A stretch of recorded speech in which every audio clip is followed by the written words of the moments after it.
오늘은 뭐 본문이라기보다 그냥 가벼운 이야기 잠깐 하고 내려가도록 하겠습니다. 뭐 가볍지는 않은데 어제 제가 지리산 노고단에 갔다 왔어요.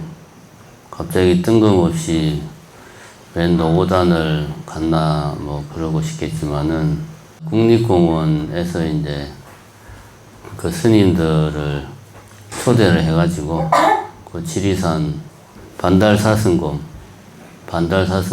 그 보존하는 것도 견학하고 뭐 노고단에도 올라가고 뭐 하여튼 어제 그렇게 했습니다.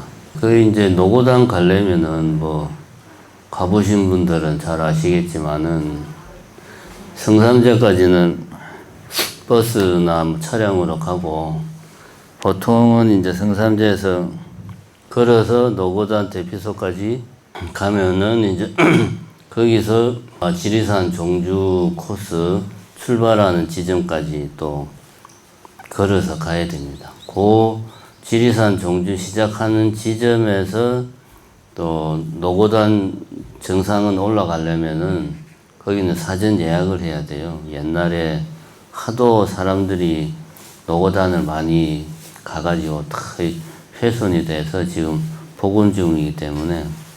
근데 이제 우리는 이번에 좀 뭐 초대를 받아서 가는 경우라 노고단 대피소까지 차로 이렇게 편하게 올라갔습니다.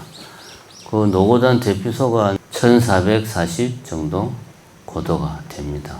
거기서부터는 이제 걸어가지고 노고단까지 올라갔다가 마침 어제 날씨가 좋아서 뭐 바로 앞에 있는 반야봉도 보고 저 멀리 천왕봉 지리산에서 제일 높은 천왕봉도 보고 그 옆에 중봉도 보고 멀리 뭐 덕유산도 보이고 여기 있는 무등산도 보이고 무등산 잘 보입니다. 노고단에서 광양백운산도 보이고 뭐 하여튼 날씨가 좋아서 자 이렇게 이쪽에 전라도 쪽에 있는 산들은 다 봤습니다. 근데 이제 요번에 가니까 거기 이제 해설하시는 분이 그런 이야기를 하더라고. 거기는 이제 1400고지, 1500고지가 돼가지고 노고단이 1507m, 지리산 천왕봉은 1915m. 예, 엄청 높습니다. 그 이제 노고단 그쪽은 이런 식생이 자라는 풀들이 밑에하고 달라요.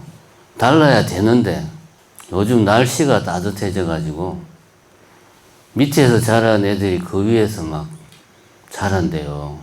물론 이제 걔들이 자기 발로 올라온 건 아니고 이제 등산객들이 이제 다니면서 등산객들 신발에 묻어서 오기도 하고 뭐 바람 타고 오기도 하고 등등등 하는데 예전에는 이제 그런 것들이 그렇게 와도 기온이 차이가 나니까 못 살았는데 요즘은 그런 애들이 잘 산대요. 그래서 지리산 꼭대기, 노고단 꼭대기 가서도 지금 기후 위기가 심각하구나 하는 거를 거기서도 느꼈습니다. 또 이제 뭐 지리산 종주해 보신 분은 아시겠지만 지리산 종주하면 그 유명한 게 구상나무라고 지리산 그 1200 이상 높은 데만 자라는 소나무 비슷한 막 그런 게 있는데 얘들은 이제 고지대에서만 자라는데 얘들이 지금 제대로 살지를 못해가지고 다 죽는답니다. 뭐 공기가 나빠서 죽는 게 아니고 날씨가 너무 따시니까 걔들이 살기는 겨울이 너무 짧은 거야 지금. 겨울이 길고 춥고 막 해야 되는데 그래서 지리산 정상에 올라가서 이 심각한 기후위기를 피부로 또 한번 느꼈습니다. 그 이제 내려오면 밑에 이제, 그 화엄사 들어가는 입구에 보면 그 반달 가슴곰을 이제 보존하는 보존연구원이 있어요. 거기 이제 반달 사슴곰 이제 어린애들 내지는 뭐 야생에 실패한 애들, 병 걸리거나 다친 애들, 그런 애들 이제 거기서 사육을 하고 있는데 그 이제 반달사슴곰도 실제로 가서 이제 이렇게 봤습니다.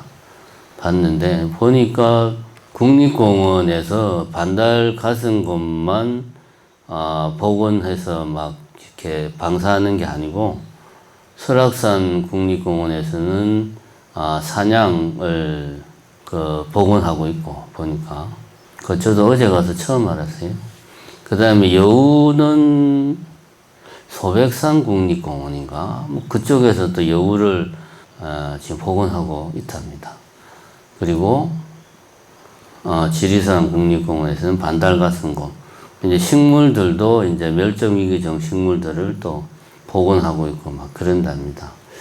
그거를 이렇게 보다 보니까 이 세상이 예전에는 뭐 사냥이나 여우나 반달가슴곰이나 뭐라고 식물 이름 말하는데 워낙 처음 들어보는 애들이라 다 까먹었네. 뭐 그런 식물들이 그전 불과 수십 년 전만 해도 지가 알아서 잘 크던 애들인데 요즘 세상에 사람들이 워낙 그 지구를 못 살게 굴다 보니까 그런 뭐 반달가슴곰, 사냥, 여우 이런 동식물들이 다 멸종됐대 그럼 보면은 지금 우리가 그런 시대에 살고 있어요. 얼마나 많은 종들이 멸종이 됐냐 지금 75%가 멸종이 됐대요. 이게 사실은 작은 숫자가 아닙니다. 종이라고 하는 것은 그거거든요. 우리가 왜 생물 시간에 옛날 기억을 더듬어 보면 종속, 과목, 강문계 해가지고 식물, 뭐 동식물 계통을 이야기할 때 종은 제일 밑에인데 흔히 말하는 종은 이제 같은 종끼리는 교배가 가능하다. 그렇게 이야기를 합니다. 그럼 이 개 같은 경우는 뭐 골든 리트리버도 있고 진돗개도 있고 뭐 시베리안 허스키도 있고 치와와도 있고 여러 개들 종류의 개들이 있는데 개들끼리는 다 교배가 가능하잖아요. 그래서 나온 게 뭡니까? 똥개잖아요. 똥개, 잡종개, 잡종. 개들끼리는 이게 교배가 가능해요. 개는 종이 하나예요. 개. 근데 개과에 보면은 여우, 늑대, 뭐 승냥이, 자칼, 개 이런 개과 안에 여러 종들이 있어요. 멸종이 됐다는 말은 이 종들이 완전히 사라졌다는 거지. 예를 들면 여우라는 종, 뭐 늑대. 우리나라에서 여우하고 늑대는 멸종됐죠. 완전히 멸종됐거든요.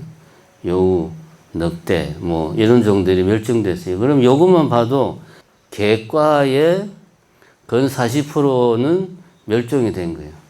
이게 이제 종의 멸종이 왜 심각하냐 하면은 한 종이 멸종이 되면 다시 살려낼 수가 없죠. 왜냐하면 그 종 안에서는 이렇게 약간 다르게 생긴 애들이라도 교배가 가능한데 종이 다르면 교배가 안 되니까 살려낼 수가 없어요. 그럼 사라지면 끝인 거죠, 이제. 이런 게 지금 우리 현재 지구 같은 경우는 우리 산업혁명이 이루어지고 난 뒤에 지금까지 한 200년 정도가 지났는데 그 사이에 75%의 종이 멸종을 했다. 그런 이야기입니다. 75%의 종이 멸종했다는 말은 지구상 모든 동식물 100마리 중에 75마리가 멸종했다는 말이 아니고 100종 중에서 75종이 멸종했다는 거죠. 이 종들은 더 이상 살려낼 방법이 없는 거죠.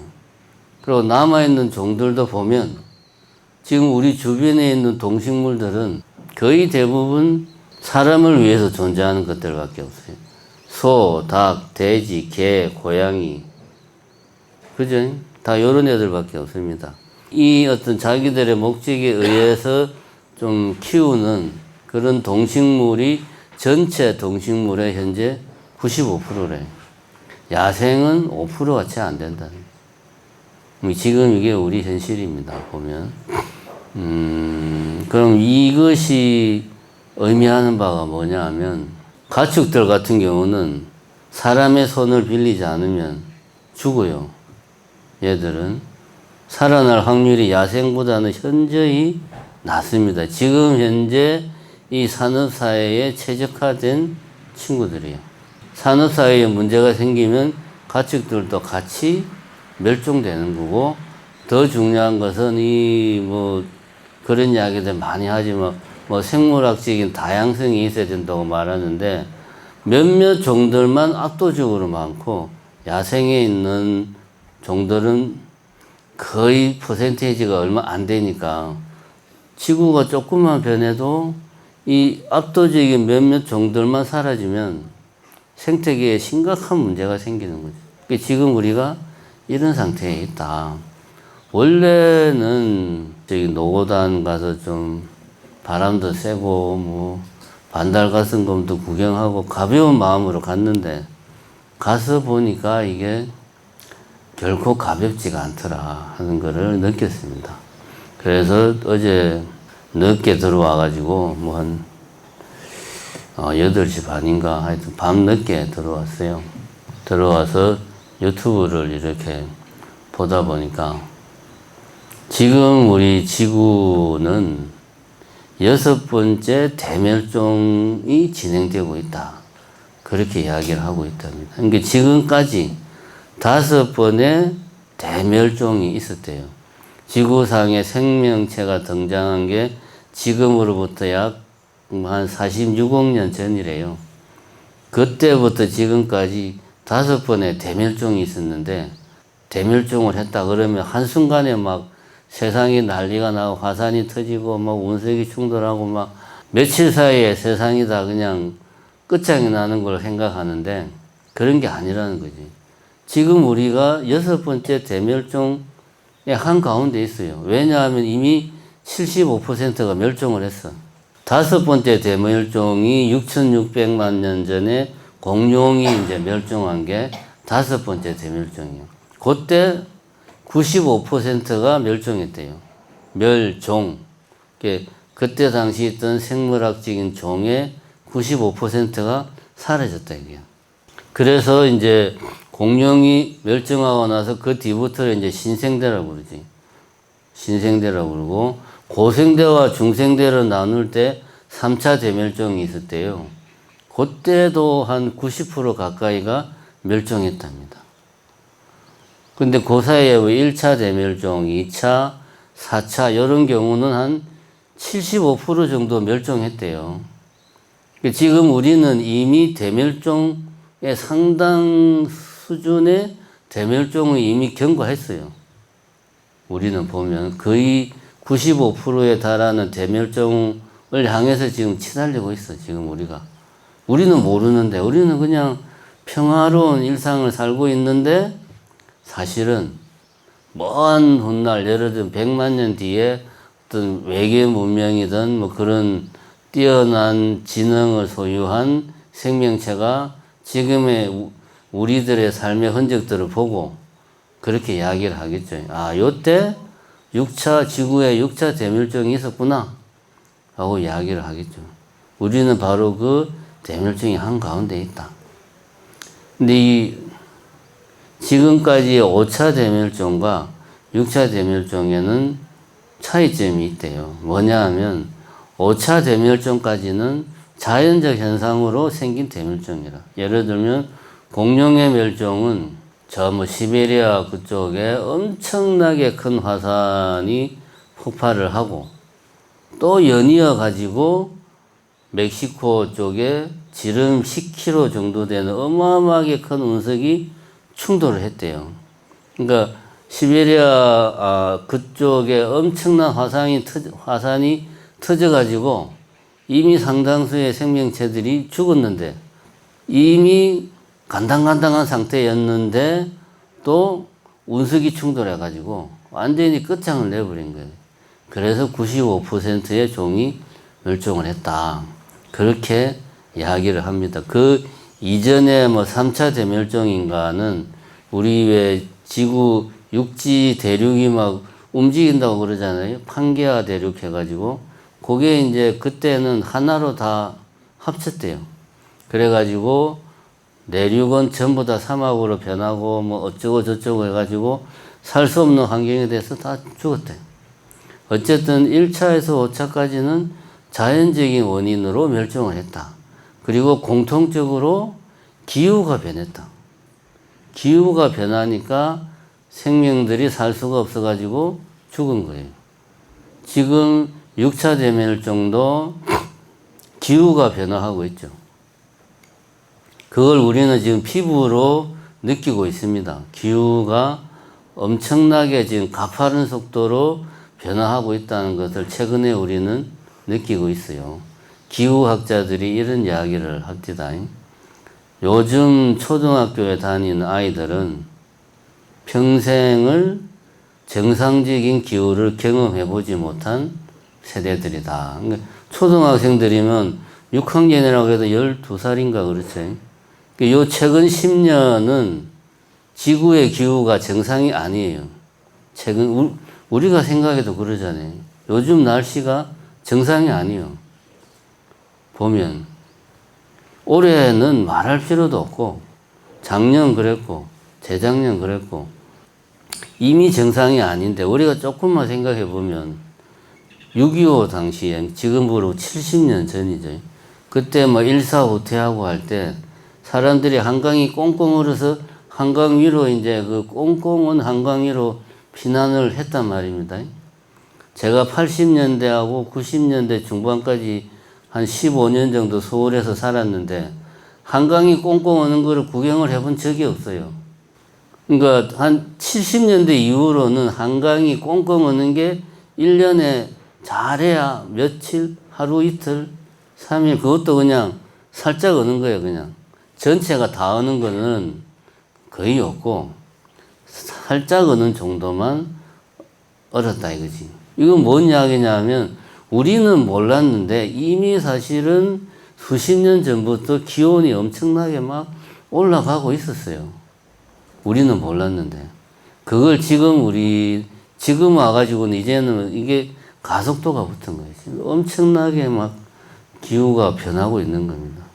기후가 변하면은 무슨 문제가 있냐 하면은 지금 우리는 이제 피부로 느끼기에 야, 지금 뭐 맨날 뭐 뉴스만 보면 중국에 태풍이 와서 뭐 또 난리가 나고 어디에는 산불이 나고 어디에는 가뭄이 뭐 130년 만에 가뭄이 오고 맨날 난리라고 하는데 우리 뭐 사는 건 아무 문제 없잖아요. 그죠? 별로 피부로 못 느껴요. 그런데 어디서부터 문제가 생기냐 하면 이게 기후도 똑같은 기후라도 잘 사는 나라 사람들은 더우면 에어컨 빵빵하게 틀고 추우면은 보일러 빵빵하게 틀고 그렇게 해서 그냥 그럭저럭 견디면서 살아요. 우리도 올여름에 대웅전 뭐 내내 그냥 에어컨 틀고 계속 살았잖아요. 그지? 에어컨 안 튼 게 불과 며칠 안 됩니다. 근데 못 사는 나라는 그렇게 못 하잖아요. 사는 게 이제 삶의 질이 뚝 떨어져 버리죠.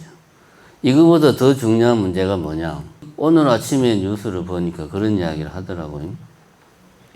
지중해 지방에, 유럽에 지중해 지방이 지금 130년 만에 가뭄이 왔대요. 작년에도 가물었고, 재작년에도 가물었고, 계속 가물었는데, 가뭄이 갈수록 더 심한 거야, 어쨌든. 뭐, 130년 만에 가뭄이래요, 지금. 그래서 올리브 열매가 뭐, 익어야 그 놈을 가지고 올리브 기름을 만드는데, 올리브를 생산을 못 한대. 그래서 아예 그냥 생산량이 줄어드는 게 아니고, 올리브 생산 자체를 포기하는 지방이 지금 늘어나고 있답니다. 그쪽에서. 그러면 그냥 올리브유의 생산이 줄어드는구나. 이렇게 끝일 문제가 아니죠. 그러면은 예를 들면 올리브유를 소비하던 사람들은 그럼 올리브유의 가격이 올라간단 말이에요. 그러면은 너무 비싸니까 다른 기름을 써야지. 뭐 우리가 쓰는 식용유, 콩기름이나 아니면 해바라기유나 그런 걸 써야 되면 걔들도 같이 가격이 올라가겠죠. 지금 우리도 당장 그 러시아하고 우크라이나하고 전쟁을 해가지고 해바라기유가 그게 가격이 엄청 뛰어가지고 한동안 식용유 값이 엄청나게 뛰었단 말입니다. 그 영향이 기후가 변하면은 날씨가 더워서 날씨가 추워서 못 살겠다 이렇게 오는 게 아니고 식량 문제로 바로 우리한테 옵니다. 식량 문제로. 뭐 올리브도 그렇고 또 지금 브라질이나 아프리카 이쪽에서는 지금 오렌지를 생산을 해야 되는데 너무 가물어 가지고 오렌지가 안 열린대요. 그럼 그런 이제 과일들의 가격이 또 막 뛰어오르는 거예요. 그런 식으로 우리한테 영향이 옵니다. 지금 물가가 이미 과일이나 이런 생필품 가격들이 상당히 올랐잖아요. 지금 우리는 그렇게 해서 기후위기를 맞이하고 있어요. 사실은. 지금 우리가 기후위기 속에 있는데 일상이 그러다 보니까 피부로 잘 못 느끼는 거예요. 피부로. 이게 문제입니다. 피부로 잘 못 느낀다. 어쨌든 지금 우리는 6차 대멸종의 한가운데 있고 원인은 사람이 만든 건데 어쨌든 핵심은 기후가 변하고 있다. 그것도 대기 중에 탄소가 지금 100 이상 증가해가지고 탄소가 늘어나면 온도가 올라간다. 그래서 지금 뭐 한때 지금 그 이야기가 속 들어갔는데 재작년까지만 해도 신문방 뉴스 보면 그런 이야기 나왔어요. 뭐 1.5도 지구의 온도가 1.5도 올라가면은 돌이킬 수 없다. 이런 이야기 많이 했어요. 기억납니까? 근데 올해 이미 1.5도 넘어섰대요. 올해 이미. 지금 넘어섰답니다, 이미. 작년부터 기후가 걷잡을 수 없이 막 변하는 게 이미 사실은 1.5도를 돌파했대요. 어쨌든 탄소가 증가해가지고 지금 기후가 엄청나게 계속 더워지고 있다 이겁니다. 그럼 탄소 증가의 주범이 뭐냐? 이렇게 이제 따져보면 결국은 에너지의 문제로 귀착이 됩니다. 에너지의 문제. 우리가 지금 잘 알고 있는 석탄은 그게 뭐 고생대 시대인가 언제 석탄기라고 있었대요. 석탄기라고. 그때 엄청나게 많은 나무들이 지구에 살았답니다. 왜냐하면 그때는 지금보다 대기 중에 탄소가 20배가 많았대요. 엄청나게 더웠겠죠. 지구 평균 온도가 60도였대요. 거의 뭐 사우나보다 더 뜨거운 지구 상태가 그랬대요. 나무들이 막 무럭무럭 자라다 못해 어마어마하게 그냥 쑥쑥쑥쑥 큰 거죠, 나무들이. 근데 뿌리가 시원찮아. 왜? 그냥 성장하기 너무 좋은 조건이니까. 뿌리가 약하니까 한 놈만 넘어지면 고산에는 애들이 줄줄이 다 넘어지는 거예요, 그냥. 그래서 엄청나게 많은 나무들이 쌓였는데, 죽은 나무들이. 그게 이제 나무가 처음 나왔을 때라, 나무를 분해하는 박테리아가 아직 지구상에 등장을 안 했대요. 그래서 그 나무들이 엄청나게 많은 나무들이 그냥 땅속에 그냥 묻힌 거예요. 이게 썩지를 않고. 그러면 나무에서 다른 것들이 다 빠져나가고 뭐만 남았느냐? 탄소만 남은 거야. 그게 석탄입니다. 그러면 이 나무가 품고 있던 탄소는 어디서 왔냐? 나무가 대기 중에서 그 뭡니까? 광합성을 해가지고 산소를 뭐 내뱉고 탄소를 흡수하고 그렇게 해가지고 나무가 다 자기가 이렇게 자기 품 안으로 다 넣은 거죠. 대기 중에 있는 탄소를 나무가 다 먹은 거야. 그래서 죽어서 지가 땅속에 묻힌 거예요. 그러니까 대기 중에 있는 탄소를 나무가 다 없애버린 거예요. 쉽게 말하면. 그걸 우리가 인간이 최근에 와가지고 땅속에 묻힌 이 나무, 대기 중에 있던 탄소를 다 잡아먹은 나무를 우리가 다시 꺼내가지고 막 태워서 다시 어디로 보냅니까? 대기로 보내고 있잖아, 지금. 결국은 에너지의 문제입니다. 석유도 마찬가지예요. 석유도 뭐 5억 6천만 전인가 언제 뭐 지구가 바다 같은 걸로 거의 대부분이 바다로 뒤덮이던 시절이 있었는데 그때 그 뭐 이렇게 작은 동물들, 유기물들 이런 것들이 이제 쌓여가지고 이런 것들이 압력에 눌리고 하면서 오랜 세월을 거치면서 이제 뭐 석유가 되었다. 요거는 이제 가설인데 그렇답니다. 같은 맥락에서 지금 우리가 쓰고 있는 에너지는 사실은 이게 그냥 우리가 없던 걸 만들어낸 게 아니고 이미 지구에 있던 탄소들, 대기 중에 있던 탄소들을 붙잡아 가지고 땅 속에 갖다 넣어놨는데 요걸 우리가 다시 사람이 캐가지고 이거를 다시 떼가지고 대기 중으로 막 보내다 보니까 다시 대기 중의 탄소의 비중이 높아지면서 대기의 온도가 높아지는 거예요. 온도가 높아지면서 많은 문제들이 생기는 거 아닙니까, 지금. 바다의 해류의 흐름이 문제가 생기고, 북극의 빙하가 녹고, 뭐 어쩌고 저쩌고. 그래서 지금 이 모든 문제들이 생기는 거 아닙니까? 근데 이제 중요한 거는 전 세계적으로 탄소 배출을 어느 나라가 제일 많이 하느냐. 그럼 그 나라는 제일 나쁜 나라죠. 지금은 공산주의가 나쁜 나라가 아니에요. 탄소 많이 배출하는 나라가 나쁜 나라예요. 그 나라가 지구를 망치니까. 그러면은 뭐 미국이 제일 많이 하냐? 중국이 제일 많이 하냐? 아닙니다. 호주가 제일 많이 배출한대. 호주가 나쁜 놈들이에요. 그 호주하고 거의 비슷하게 탄소를 많이 배출하는 나라가 우리나라예요. 우리나라는 나쁜 나라예요. 호주는 땅덩어리라도 넓잖아요. 아주 나쁜 나라예요, 우리나라가. 중국보다 더 나빠요. 우리가 중국보다 탄소를 더 많이 배출한대요. 미국보다 더 많이 배출한대요. 왜냐하면 우리 같은 사람들이 주머니에 탄소를 가지고 다니면서 막 하늘로 뿌리는 게 아니고 석탄이나 석유를 많이 뗀다 이거지. 어디서 그걸 뗍니까? 화력발전소. 화력발전소가 많아서 그래요. 그럼 중국은 얼마 전까지만 해도 중국이 우리보다 많았대요. 근데 요즘 태양광이 단가가 엄청 떨어졌거든요. 그러니까 중국 애들이 지구를 걱정해가지고 탄소 배출을 우리보다 작게 하는 게 아닙니다. 태양광이 싸니까 태양광을 많이 하는 거예요. 그래서 중국이 우리보다 탄소 배출을 덜 해요. 우리나라가 지금 졸지에 전 세계적으로 나쁜 나라가 되어버렸어요. 어쨌든 지금 인류는 6차 대멸종의 시기에 있다. 그리고 뭐 지질학자들이 이야기하기는 인간을 지금 시기를 인류세라고 정의를 한다고 합니다. 1950년대 이후부터 지금은 우리 보통 그런 말 하잖아요. 뭐 고생대, 중생대, 신생대 뭐 이런 이야기하고 뭐 중생대, 신생대 그거보다 좀 더 그걸 또 세분하면은 뭐 페름기, 뭐 트라이아스기 이런 표현 쓴단 말입니다.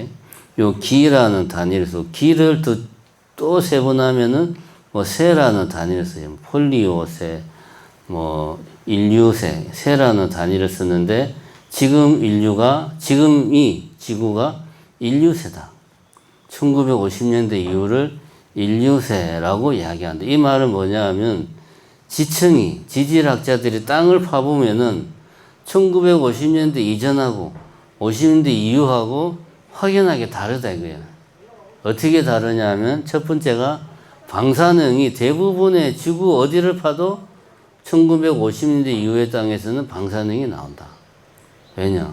미국하고 소련하고 하도 핵실험을 많이 하니까 방사능이 나온다. 두 번째는 콘크리트가 어마어마하게 많아. 50년대 이후로. 그래서 지금 현재 지구상에 있는 모든 콘크리트 건물들을 쫙 펴가지고 뭐 바다 할 것 없이 지구 표면을 다 덮으면 2mm 두께 정도로 지구 표면을 다 덮을 수 있대요. 이게 그러면 뭐 그런가 보다 생각하겠지만 이 지구의 거의 대부분이 사실은 바다거든요. 그런데도 콘크리트를 쫙 펴면은 이 지구 전체를 2mm 두께로 덮을 수 있을 정도로 어마어마하게 많다. 세 번째가 1950년대 이후의 지층의 특징 중에 하나가 제일 많이 발견되는 동물의 사체가 있어요. 치킨. 사람들이 1920년대에부터 닭을 사육하는 그 기술이 발달해가지고 요것이 50년대 이후로는 비약적으로 이제 발전을 해가지고 치킨이 우리나라만 치킨을 좋아하는 게 아니고 전 세계적으로 사람들이 가장 많이 먹는 고기가 닭고기랍니다. 닭고기. 그래서 파면은 닭뼈가 제일 많이 나온대. 그렇답니다. 그게 인류세의 특징이다. 지금 우리가 뭐 멸망의 한가운데 살고 있는데도 우리는 그걸 잘 모르고 있어요. 그럼 우리는 이제 어떻게 해야 되냐? 사실은 아까도 말했지만 우리가 뭐 화력발전소를 멈추고 할 수는 없잖아요. 우리 개인이 할 수 있는 건 그렇게 많지가 않아요. 뭐 우리가 일회용 쓰레기를 덜 쓰자 뭐 그런 것들은 사실은 이런 거대한 흐름에는 미미합니다. 오히려 중요한 것은 소고기를 안 먹는 거. 왜냐하면 소가 탄소 배출을 많이 하거든. 빵구를 많이 깨가지고. 사실이에요, 사실. 우리나라는 소를 많이 안 키우는데 미국이나 이런 데는 공장식으로 소를 어마어마하게 많이 키워요. 공장식 축산에서 발생하는 탄소가 상당히 많다 이거지. 우리가 할 수 있는 것 중에 하나가 가능하면 소는 먹지 말자. 그래도 어떻게 소를 안 먹고 사나? 그래도 먹어야지. 그러면 내 돈 내고는 먹지 말자. 남이 사주는 것까지는 내가 먹겠지만 내 돈 내고는 먹지 말자. 요런 거는 우리가 지킬 필요 있습니다. 이게 이제 다 결국은 탄소 배출의 문제인 거예요. 그 다음에는 이제 가능하면은 자가용을 이용하지 말자. 또 이제 우리 같이 산에 사는 사람들은 차 없으면 왔다 갔다 하기가 엄청나게 이제 불편한데 대도시에 사는 사람들은 대중교통이 잘 돼 있으니까 광주는 조금 문제가 있죠. 대중교통이. 조금이 아니고 많이 문제가 있지. 그래서 광주 사람들이 차를 많이 가지고 다녀요. 근데 서울만 해도 차 없어도 사는데 아무 문제가 없어요. 대중교통이 워낙 잘 돼 있으니까. 그래서 두 번째는 가능하면은 대중교통을 이용하자. 이런 거를 오히려 지키는 게 우리 개인이 하는데 더 중요한 거고, 제일 중요한 게 뭡니까? 결국은 에너지의 문제거든요. 아까도 이야기했지만, 신재생 에너지를 우리가 전 사회적인 차원에서 이거는 우리가 고민하고 해결해야 될 문제라. 개인이 내가 그러면 화력발전소를 안 써야지 할 수 없는 문제거든. 국가적인 차원에서 해결해야 될 문제고, 태양광이다, 풍력이다, 조력이다, 이런 새로운 친환경 에너지들이 가지고 있는 문제들을 사실은 국가적인 차원에서 빨리 해결을 해야 돼요.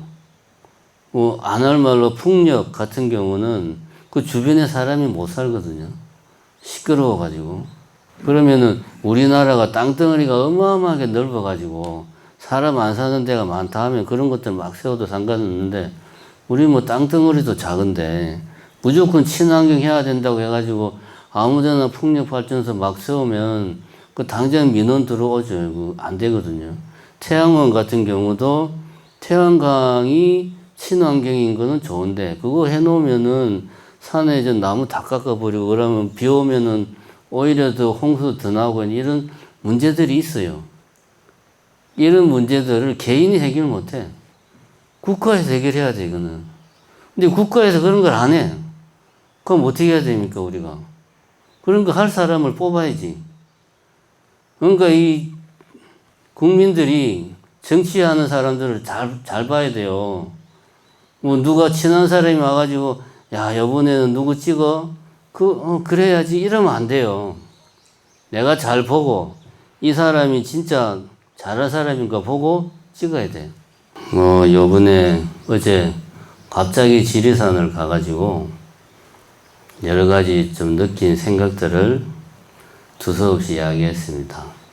제가 사실은 지리산 종주를 화엄사 살 때 2004년, 2005년 그때 막 지리산 종주도 하고 지리산 골짜기 뭐 안 가본 데가 없어요. 뭐 그때 칠성 계곡만 빼고 거기는 그때 하여튼 뭐 보존한다고 거기는 통제를 해서 못 가봤고 다 가봤는데 요번에 다시 가서 보니까 감회가 새로웠는데 불과 그 사이에 20년이잖아요.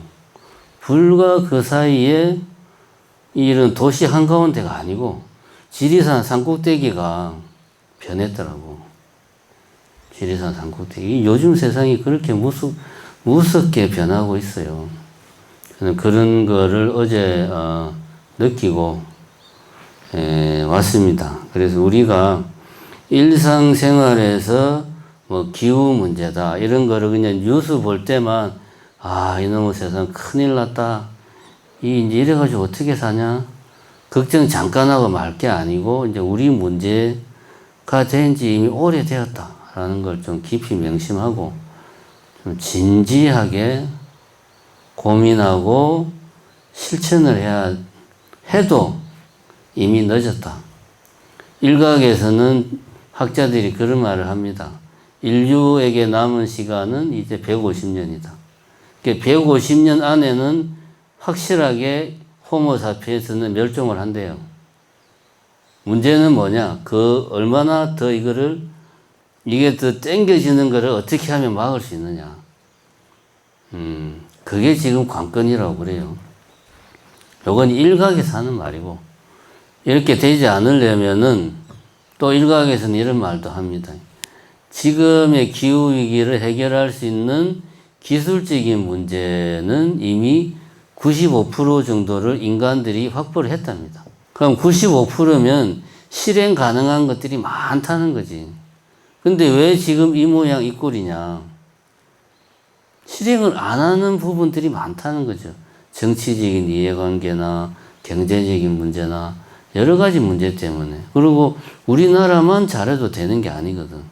안 할 말로 지금 와서 뭐 잘 사는 나라들은 환경보호하자, 기후위기 탄소 배출 줄이자 이런 거 하면은 공감대를 얻을 수 있는데 못 사는 나라들은 그 기준대로 하면은 우리는 죽으라는 소리야 지금. 자기네들은 잘 먹고 잘 살면서 이제 와서 우리한테 왜 그런 가혹한 규제를 가냐 또 이렇게 이야기한단 말이에요. 사실은 지금은 전 지구적으로 잘 사는 나라들이 돈을 퍼가지고 못 사는 나라들의 환경 개선을 위해서 돈을 써야 돼요. 근데 어느 나라가 그렇게 합니까? 미국이 그렇게 해요. 중국이 그렇게 해요. 유럽 애들이 그렇게 아무도 그렇게 안 해. 그러니까 지금 문제인 겁니다. 어쨌든 기후위기의 문제를 심각하게 생각하고 우리가 해결할 수 있는 문제가 뭘까? 내가 할 수 있는 게 뭘까? 곰곰이 생각해보는 그런 일상을 살아가도록 합시다. 감사합니다.